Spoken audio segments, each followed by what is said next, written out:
Welcome to my follow-up or sort of cleanup of the Civil War.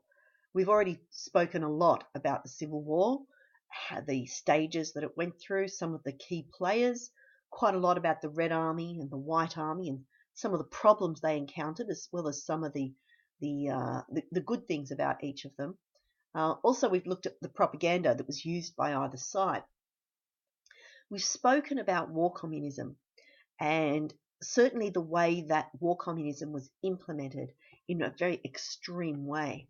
And we can associate the Red Terror, as it came to be known, we can associate that with the implementation of war communism. But we've got to understand that it's broader than that. Now, the Red Terror itself, we can say it's unleashed, really, after there's an assassination attempt on Lenin. And this happens in August 1918, so it's not right at the beginning of the Civil War period. In August 1918, Lenin was speaking at a factory, and as he went to go back to his car, there were people around, and someone called him out.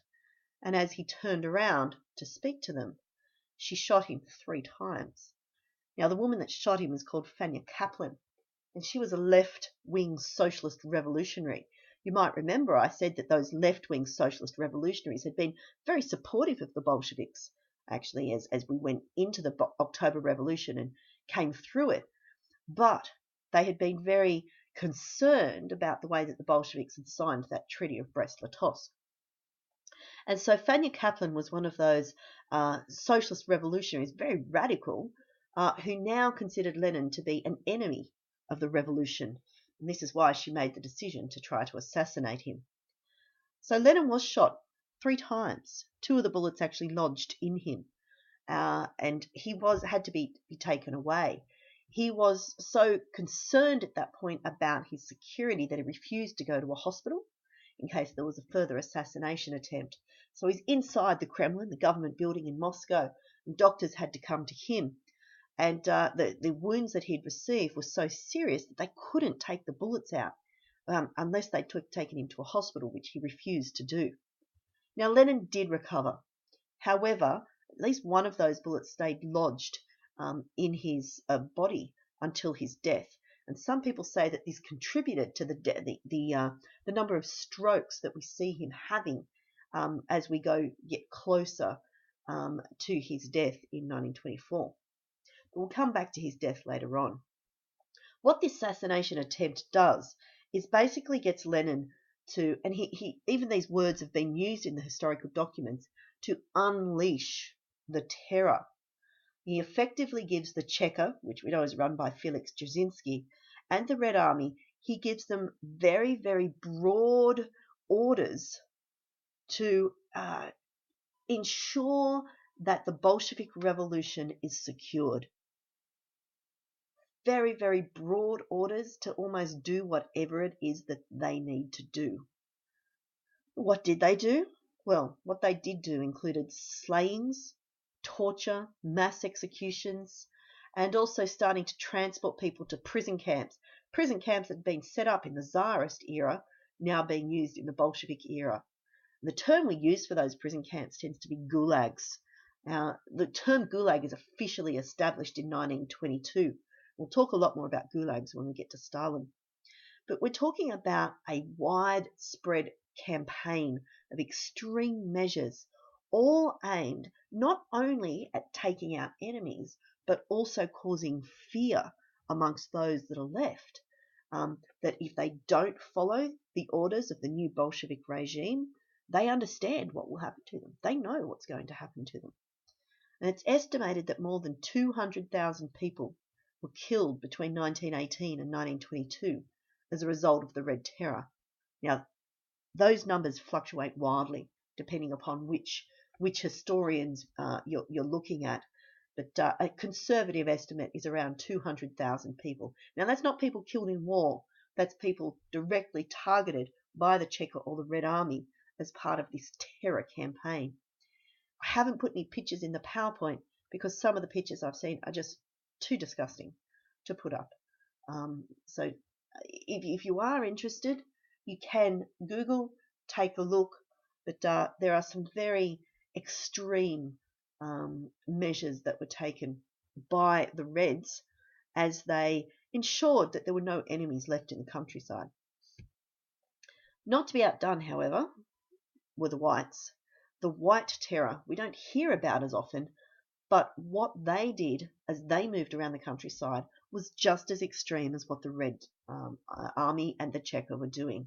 So the white troops carried out slayings, torture, mass executions during the Civil War.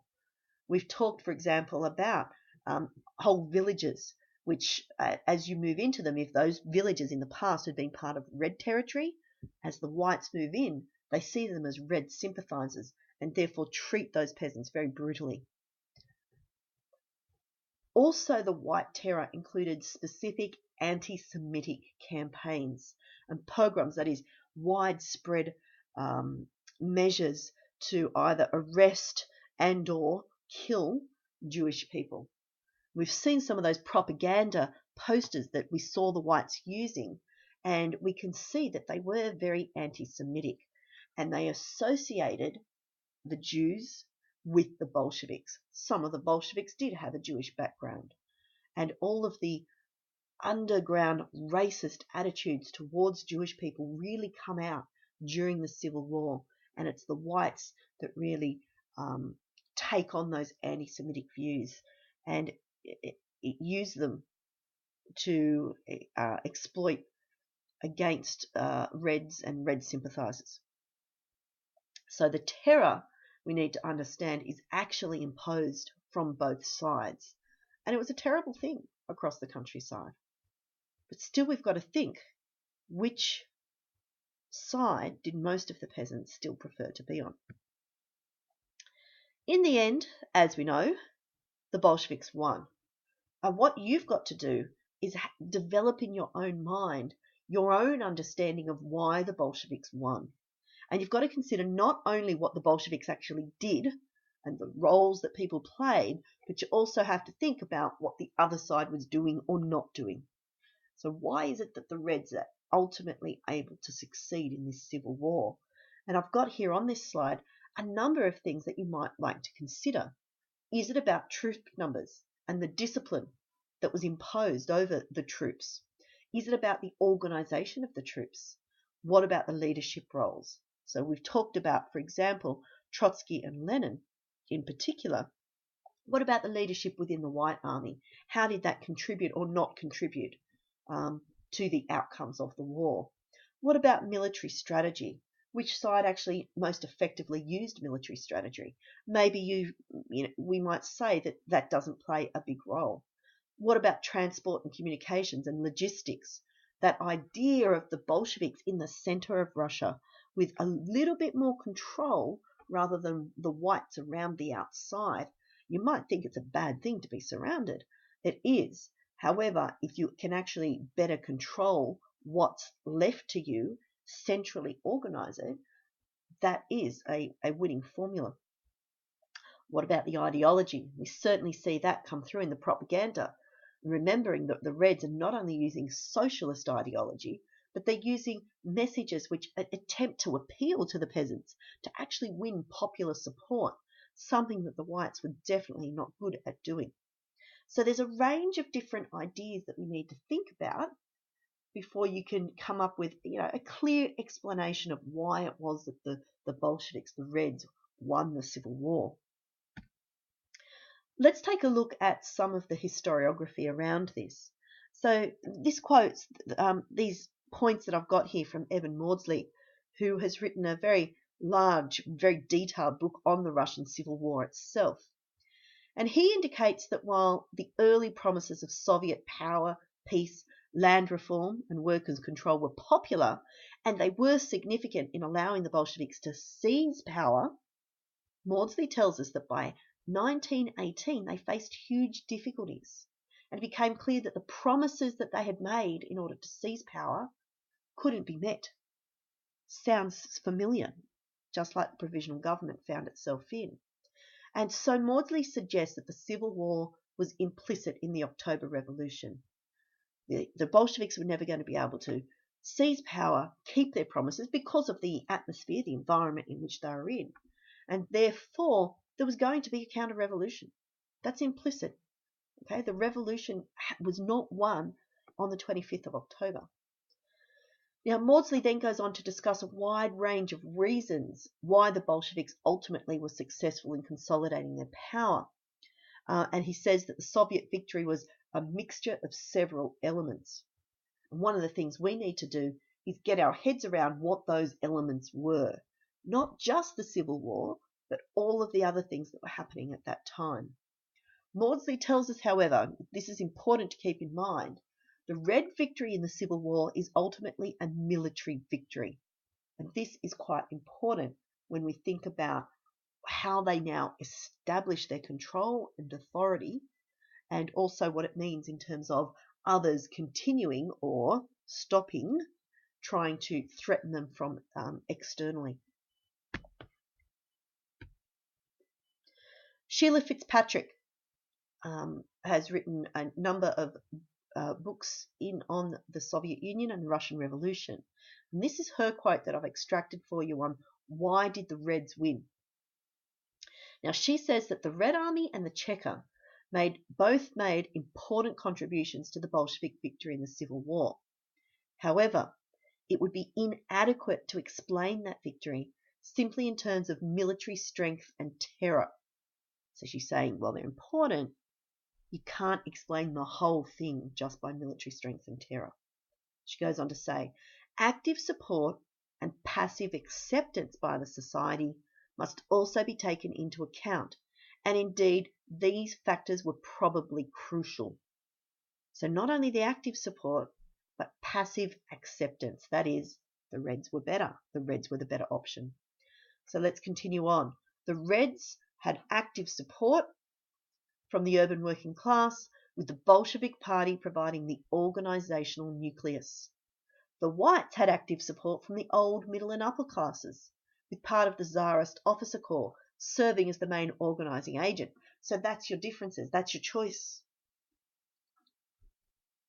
But surely, if we think about who's there, surely then it's the peasantry, constituting the great majority of the population, that actually tipped the balance.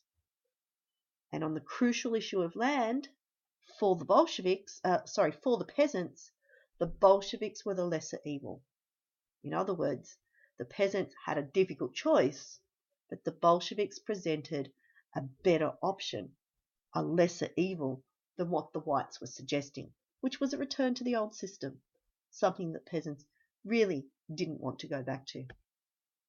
So what about the role of Lenin? What's his role in the Civil War? And here we go back to Evan Maudsley again.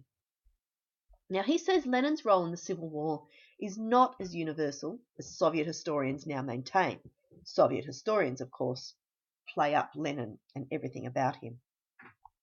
As Trotsky pointed out, Lenin, took little consistent part in military decision-making at an operational level. He never visited the front and very seldom consulted the high command. Nor was Lenin's political judgment an unalloyed success. He was profoundly wrong about the ability of the masses to run the state and the economy, and his basic economic policies were untenable. And he was wrong about the likelihood of European revolution. So Maudsley's setting out for us all the things that Lenin didn't do right. He wasn't actively involved in the military campaign, and he had a number of his ideas just did not work out. We go on, however. On the other hand, his leadership during the October Revolution and the Brest negotiations was of central importance, and he established a personal control over the party and the state, which prevented, from March 1918, internal instability. We're going to see in more detail how Lenin does that, keeps control internally. Lenin was sometimes prepared to back off when he met obstacles, as in the use of the regular army and in some aspects of peasant policy. Again, this flexibility, which we've seen so many of the historians comment on, his pragmatic approach, his willingness to back off, take a step back, in order to meet his long-term goal of a successful Bolshevik revolution. So I need to stop here and I'll finish off in just one more video.